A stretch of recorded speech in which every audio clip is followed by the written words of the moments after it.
Bandeko bokoto bokoto bokoto. Bandeko toujours partager vidéo pour la repère adresse nazoti na programme nyonso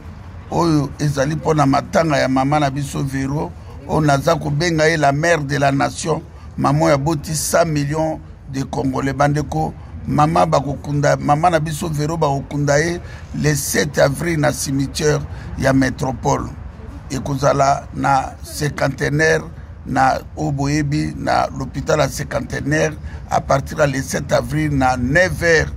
du matin oya tangamiki mwana oya zana kata bitumba bino tubo zalana pour na repesa maman na biso dernier hommage maman ya bota le grand leader incontournable maman ya bota le libérateur le général de Gaulle maman ya peuple ya nation ya Congo et puis le 7